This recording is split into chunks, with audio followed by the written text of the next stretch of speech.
컴퓨터공학과에 재학 중인 조승혁입니다. 머신러닝에서 자주 쓰이는 학습 방식인 슈퍼바이즈 러닝은 데이터의 질에 따라 성능이 결정됩니다.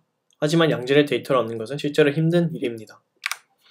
이를 해결하기 위해 나온 방법 중 하나가 바로 크라우드소싱입니다. 크라우드소싱은 사람들에게 일정한 보상을 줘 아직 라벨이 없는 데이터에 라벨링을 하게끔 만듭니다. 여기서 라벨링을 한 사람들을 어노테이터라고 부릅니다. 크라우드소싱을 사용하면 짧은 시간에 많은 양의 데이터를 수집할 수 있습니다. 하지만 불특정 다수에게 이러한 라벨링을 맡겼기 때문에 질을 보장할 수 없습니다.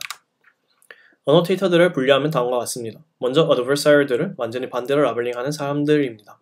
스패머는 랜덤하게 라벨링하는 사람들이고 해머는 정확하게 라벨링하는 사람들입니다. 그래서 어드버사이어와 스패머가 크라우드소싱 데이터의 질을 낮추는 주요 요인이 됩니다. 그래서 크라우드소싱 데이터를 아무런 정제 없이 학습에 사용하게 되면 성능을 보장할 수 없게 됩니다. 하지만 어드버사이어들의 라벨링은 회복할 수 있기 때문에 의미 있는 정보를 주고 있다고 볼 수 있습니다.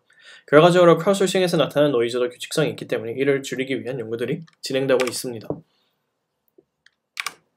Belief Propagation은 크라우드소싱 데이터를 디노이징 할 때 쓰는 방법 중 하나입니다. BP를 사용하면 주어진 팩터 그래프에 대해 베리어블들의 마지널 디스트리뷰션을 메시지들의 곱으로 표현할 수 있습니다. 크라우드소싱도 아래와 같이 팩터 그래프로 나타낼 수 있습니다. 그리고 베리어블의 마지널 디스트리뷰션이 결국 저희가 알고 싶은 디노이즈 대 그라운드 트루스가 됩니다. BP에서의 메시지들은 다음과 같은 과정을 통해 업데이트합니다.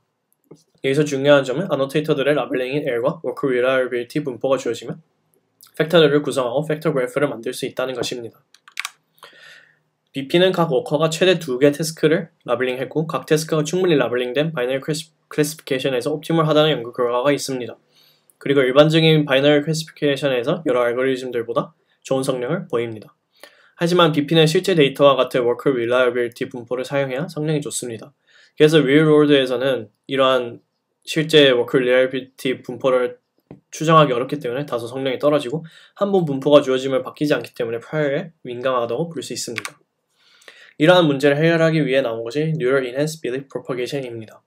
NEBP는 BP 이터레이션을 통해 나온 메시지들을 GNN을 사용하여 업데이트하는 알고리즘입니다. NEBP는 팩터 그래프에 루프가 있거나 데이터 생성 과정을 모르는 경우에 유용하다는 연구 결과가 있습니다. 이에서 데이터 생성 과정이 바로 Work Reliability의 Prior에 해당됩니다. 그래서 NEBP를 사용하면 BP 이터레이션과 함께 Work Reliability도 추정할 수 있을 것이라고 기대했습니다. 구체적인 업데이트 과정은 다음과 같고 중요하지 않기 때문에 넘어가겠습니다. 그래서 NEBP를 사용하면 Work Reliability도 학습할 수 있는 프레임워크를 만들 수 있습니다. 하지만 크라우드소싱은 디노이징의 목적이기 때문에 NEBP 논문에서 이베리에이션 용도로 사용한 태스크처럼 슈퍼바이즈 러닝이 불가능합니다. 그래서 오브젝티브를 고민해본 결과 주어진 라벨들의 로그 라이클리후드를 높이는 방향으로 설정하기로 하였습니다. 길이값을 계산하기 때문에 Work Reliability Q와 Ground Truth Z의 확률을 계산할 수 있어야 합니다. Q는 주어진 prior로 Z는 NEBP로 추정 가능하기 때문에 오브젝티브도 계산 가능하다는 것을 확인하였습니다. 오브젝티브 계산의 구체적인 과정은 다음과 같습니다. 여기서 눈여겨볼 점은 레귤러라이저입니다. 아무래도 BP가 안정성이 있기 때문에 BP에서 나온 메시지와 GNN을 거친 메시지와 비슷해지도록 만드는 레귤러라이저를 추가하였습니다. 실제 실험은 신세사이 데이터셋으로 진행했습니다. 각 데이터셋은 총 200개의 태스크로 이루어져 있고 태스크당 워커수와 워커당 태스크 수를 바꿔가면서 실험하였습니다. 그리고 ASH, 그러니까 Adversarial, Spammer, Hammer의 비율을 달리하여 크게 두 가지 데이터를 만들었습니다. 실험 과정에서 BP와 NEBP의 ASH 비율을 1대1대1로 초기화하였습니다. 표들은 실험 결과들의 표준 편차입니다. 첫 번째 데이터는 BP, NEBP 사용 학습을 할 때 주어진 prior와 동일하게 만들어졌습니다. 보시다시피 BP, NEBP 모두 뛰어난 성능을 보입니다. 태스크당 푼 워커수가 5로 작은 경우는 NEBP가 BP보다 잘하는 것을 볼 수 있습니다. 이는 NEBP가 실제 생성한 데이터에서 나타나는 ASH 비율에 오차까지 학습했기 때문이라고 생각합니다. 두 번째 데이터는 ASH 비율이 0대2대1로 prior와 다른 경우입니다. 워커당 태스크 수가 적은 경우는 BP도 잘하기 때문에 눈에 띄는 개인은 없습니다. 하지만 태스크당 워커 수가 적어져 BP의 성능이 떨어지는 경우에는 NEBP가 차이를 벌리는 모습을 볼 수 있었습니다.